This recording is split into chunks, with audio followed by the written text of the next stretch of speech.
gagamitin daw yung mga barko niya.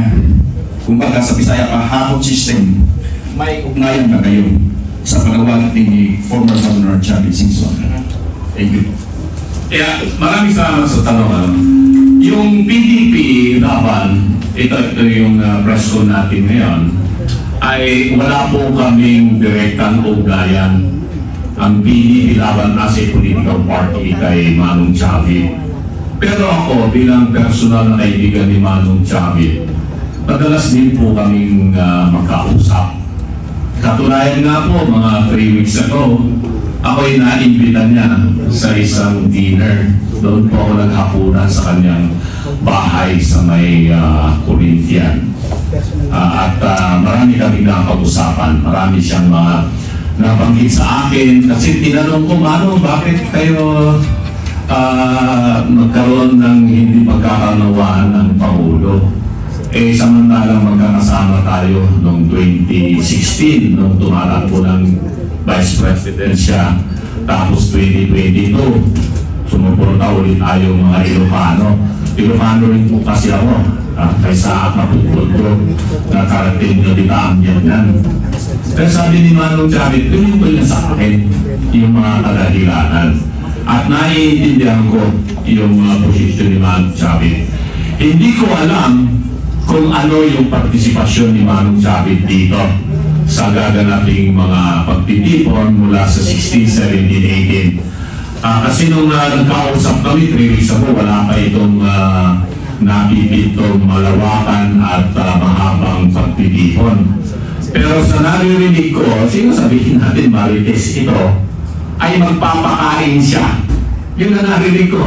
Pagbibigay siya ng tulong para pagkain at tinubin ng mga tao na dadalo sa pagtitipon doon sa Luneta at saka dito sa People Power Monument. Kasi malapit lang yung bahay niya dyan sa lugar na yan. So sigurado ako knowing si Manong Chavit ay magbibigay siya ng mga ganyan, suporta. Pagkain, tubig, na madalas naman po niyang ginagawa yan kahit na sino po yung manghingi sa kanya kung may mga ganitong mga pagtitipan. Yung tungkol sa kanyang pagpapagamit niya ng kanyang mga sasakyan, kung meron man siyang barko, hindi mo alam kung marami siyang barko o kung meron, o aeroplano o kaya kung ano man para sa hapon o kaya yung mga bus.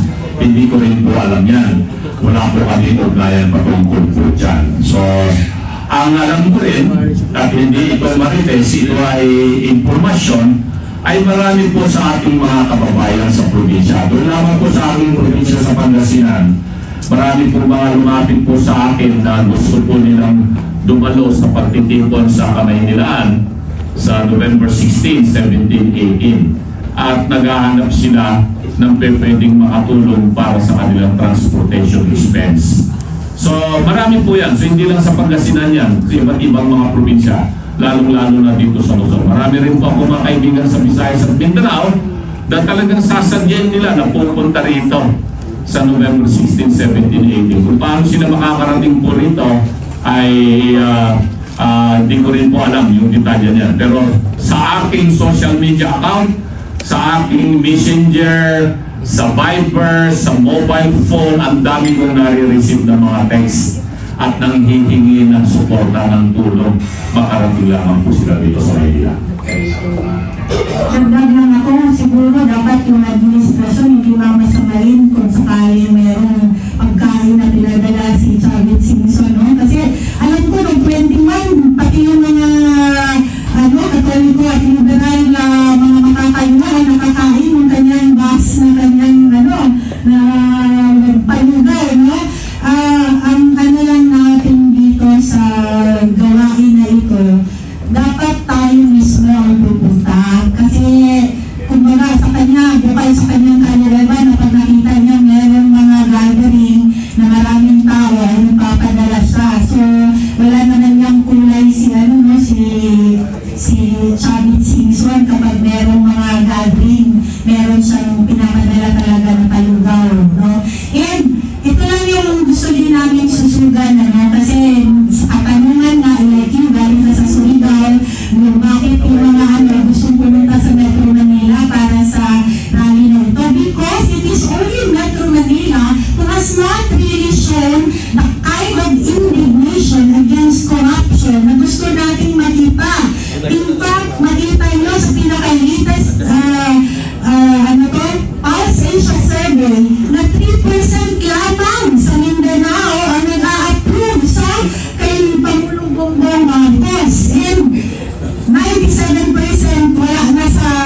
pala si Benjamin Reyes, OFW advocate leader, at the same time reactor and blogger.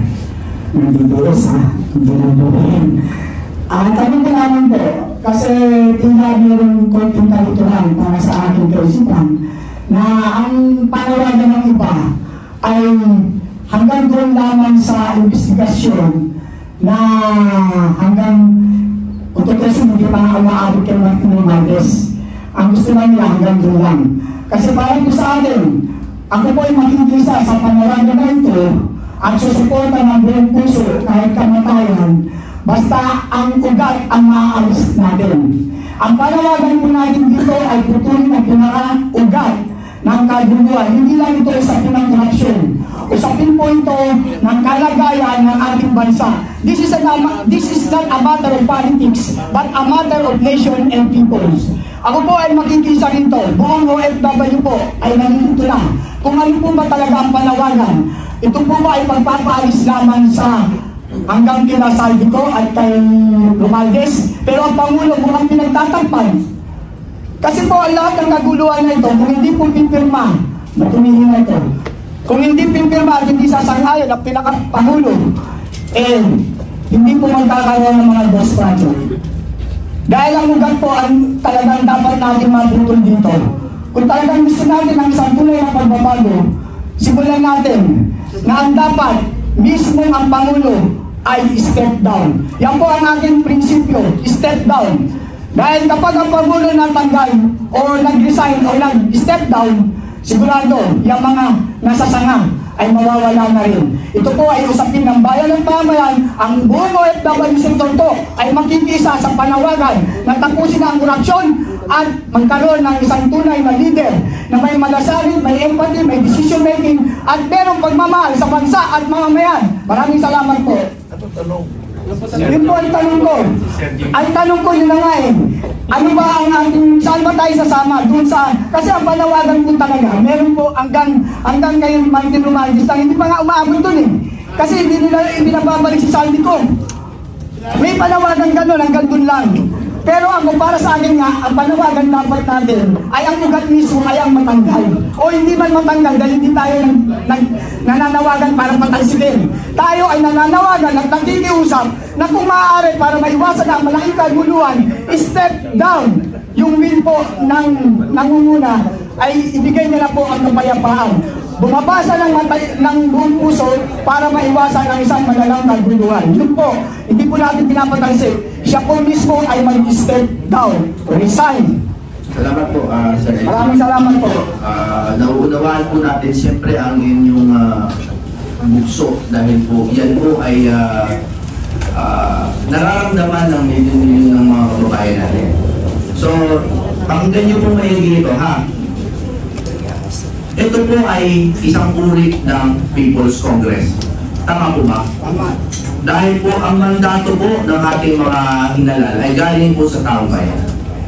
Ano po ba kami bilang representante at yung mga iba pang organizer, no? Kasi kami sa PDP side lang po kami. Ano po ba ang role ng organizer? Ang role po namin ay ang magbigay ng entablado upang marinig ang taong bayan. Ayaw po namin gumawa ng isang event, ng isang show na ang panawagan ay set in stone na sa amin ang galing. Because that is not true representation. Okay? True representation starts with consultation. Kaya, if you need a word para dun sa November 16 to 18, it is a public consultation. Para po malaman natin, kasi po kayo, meron kayong opinion, ang dami pa, ilang milyon pa ang may opinion. Pero sa kanya-kanyang Facebook, sa kanya-kanyang chat group, hindi nagkakaisa. Bakit po natin hindi alamin? Alamin natin, ano po ba talaga ang gusto ng mayorya ng taong bayan? Kung yan po ang panawagan nyo at nalaman natin na wala kayong ibang kasama, wala tayong magagawa. Pero kung yan ang panawagan nyo at nakita natin ng ilang milyon sa kalsada, ay yan din ang panawagan, di mabuti. At least nalaman natin. Malinaw lang. Kung saan naganap, yung mga material na ginamit, may larawan, date, May mga taong involved, umamin. Pero ano nangyayari? Bigla mo ibabato sa ibang lugar. Let's stick to the issue. Kahit isa lang muna ang issue. One at a time. Ngayon, itong issue na naging mainit po sa ating mga Pilipino na inaantay natin na magkaroon ng mas malinaw at maliwanag na kasagutan. Siguro this time, isang tabi natin, okay, kung baga may katunying, sorry ha, na-build up ko siya, punto per punto. Ano nangyayari, bawat punto, ililihis, iba namang punto. Anong punto ang pupuntahan natin ngayon? Ano ang nangyari, baksak na ang ekonomiya, ang taas na ng dolyar, ano na? So, alam niyo, sa lahat po ng ating mga kasamahan, mga sa media, mga vloggers, malaki po ang inyong role dito. Sapagkat tulad po ng nasabi natin, ang TV ay napakaliit. Kahit sumigaw na sumigaw yan, hindi ko rin naririnig. Nandiyan na, malinaw na katiyakan, ito na ang nangyari, may witness. In fact, ang dami na pong nagpapakamatay at namamatay. Pero lagi ko pong sinasabi at uulit-ulitin ko, kahit po kami nababash, ang Pilipino ay hindi po ututo. Sabi nila, anong hindi ututo? Binoto nyo nga? Hindi po. Tayo naman po ay mapagpatawad. Lahat po ng tao ay nagkakamali.